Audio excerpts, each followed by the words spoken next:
Olha, hoje nós vamos falar de um assunto muito sério, viu? O distúrbio de imagem. Você já ouviu dizer que tem muita gente que tem distúrbio de imagem? É o TDC, transtorno disfórmico, isso mesmo? Corporal. Gente, a estimativa que a 2% da população mundial sofre dessa doença. Estou muito gorda, gente, eu estou imensa, ou estou muito magra. Nossa, há algo em mim que eu não aceito, que eu enxergo completamente diferente. Isso é realidade, é uma doença e pode ser tratado. Por isso, Francisco está aqui. Bom dia, Francisco. Bom dia, Dani. Tudo bem? Graças a Deus, tudo Que certo. maravilha. Ô, Francisco, então explica pra gente esse distúrbio de imagem, o que é isso? É quando a pessoa ela cria uma obsessão por um defeito dela. Tá. Pode ser imaginário ou realmente real. Existir. Existir, mas na maioria dos casos é imaginário. A pessoa fica obsessiva. Dá um exemplo. Por exemplo, uma pessoa que é magra e acha que é gorda. Uma pessoa que acha que as pernas dela são tortas e ela tem que fazer uma cirurgia para consertar. Uma pessoa que, por exemplo, acha que o nariz é o maior de todos e todo mundo fica olhando pro nariz dela. Tem gente exatamente assim. Essa questão do tamanho, por exemplo, do peso é bem comum, Muito né? comum. A pessoa ela é magra, ela fala, ai, nossa, mas eu tô muito barriguda, ai, mas Sim. eu tô muito gorda. E ela fica em cima daquilo. Fica. E isso é uma doença, então? É uma doença, um transtorno muito sério, apesar de ser comum, né? Fala que é 2%, mas a gente pensa que é muito mais, porque as pessoas têm vergonha de procurar tratamento. Então, tem pesquisas que mostram, assim, que o número é muito maior, chega até quase 30% da população. Quais os prejuízos que essa pessoa tem? São variados, mas na maioria dos casos a pessoa ocupa o dia dela com isso, na mente dela, indo no espelho toda hora, e também a autoimagem, a autoestima dela fica muito prejudicada, porque ela acha que em todo ambiente as pessoas estão olhando para mim. Nossa, as pessoas estão comentando do meu nariz, elas estão vendo que eu sou gorda. Então, o dia dela deixa de ser proveitoso. Ela não vive, né? Não vive, ela só fica vive em cima daquilo. Exatamente. Quando a pessoa vai tirar foto, eu não quero tirar foto porque eu não gosto do meu nariz, né? A gente tá dando exemplo do É nariz. isso mesmo, só tem que ser desse lado Desse aqui, lado, porque senão... eu não gosto do meu nariz. Tira foto, aí vira a cara para tirar a isso foto mesmo. da nuca, porque não pode isso com o nariz, mesmo. né?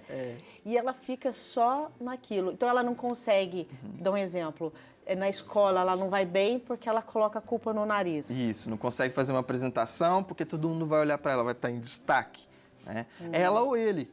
A gente geralmente pensa que é só as mulheres, mas não, os homens têm muito também desse transtorno. Ainda mais em relação à academia, ter que ficar musculoso e tal. Os homens têm muito essa questão. Ah, sim. Inclusive, eu estava falando ela, mas pensando na pessoa mesmo, né? Porque a pessoa em si, você deu um exemplo de academia, por exemplo, tem gente que é muito baixinha, já é miúda, tem uma estatura, né, um pouco mais pequena, miudinha, e fica com essa implicância. Mas até que ponto que é vaidade e é doença? Quando que a gente começa a perceber que é uma doença, Francisco? Geralmente as pessoas em volta começam a perceber. Só que qual que é o problema? As pessoas em volta, ao invés de acolher, procurar entender, elas julgam, falam, ixi, para com isso, olha lá, a neurótico, a neurótica. Então, quando aquilo começa a ocupar o dia inteiro da pessoa, já começou a virar um distúrbio, como vocês falaram, né? Aquilo começou a ocupar o centro da vida da pessoa.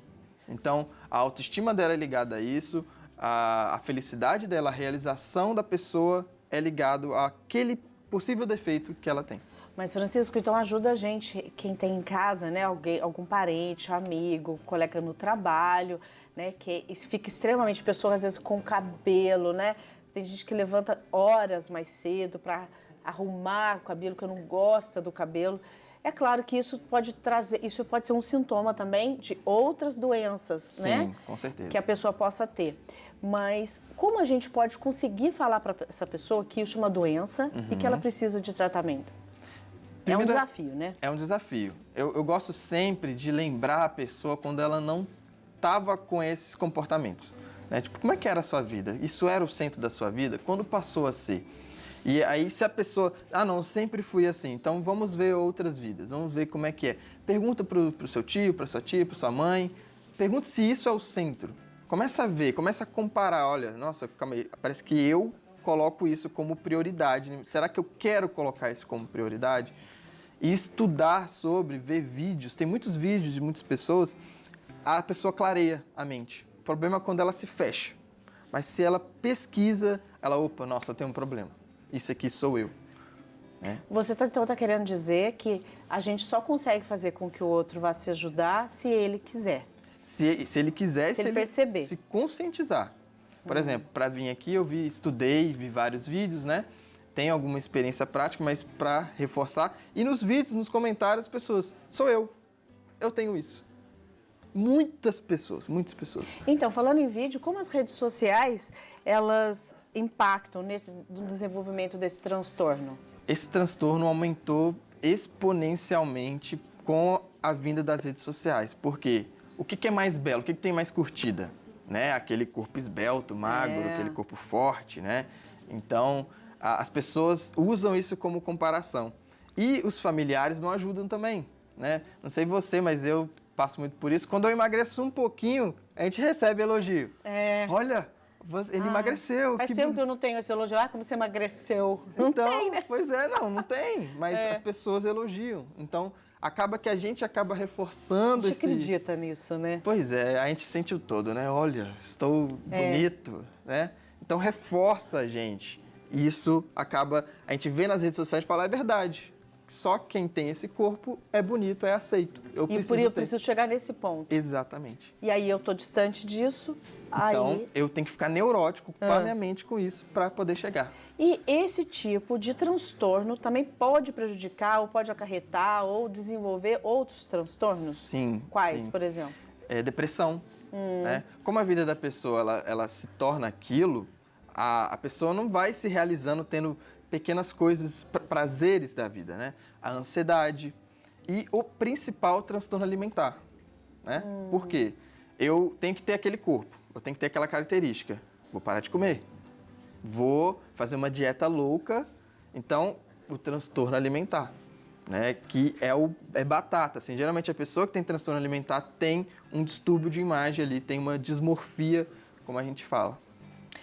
E como os outros exemplos, né? A gente deu o exemplo do nariz, a pessoa que não gosta do nariz, né? Que não gosta das pernas, acha que as pernas são tortas, por exemplo. Às vezes fica só trabalhando para pagar cirurgia, para ficar tentando mudar aquilo, deixando de viver. E aí é crise de ansiedade, como você falou, a depressão, né? Exatamente, porque nunca fica satisfeita, né? Faz uma cirurgia, isso é até comprovado. Quando a pessoa faz uma cirurgia de mudança plástica, ela quer fazer outra.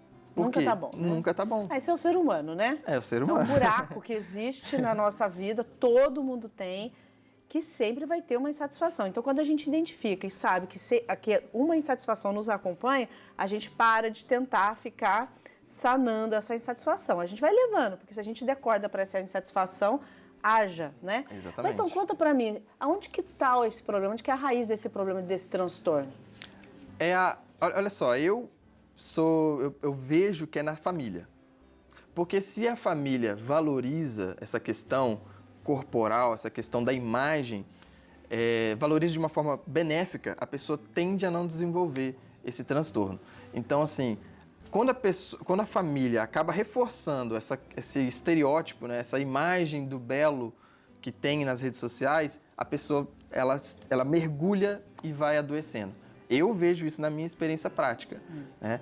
Tem outros casos, claro, mas a família é um ponto principal. E tem cura? Tem tratamento? É difícil falar cura, tem tratamento. Né? Há pessoas que conseguem seguir em frente tranquilo, mas a maioria ainda vai ter que sempre ficar atento para não cair de novo nesse transtorno. Então é um processo. É um processo. O importante é identificar, né? Procura, sabe? Sempre perceber, se perceber, né?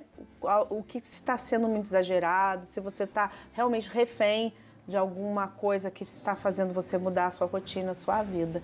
Francisco, muito obrigada. Obrigado. Foi novamente. Ótimo, viu? Bater esse Obrigado. papo com você, para a gente aprender mais, para a gente poder lidar.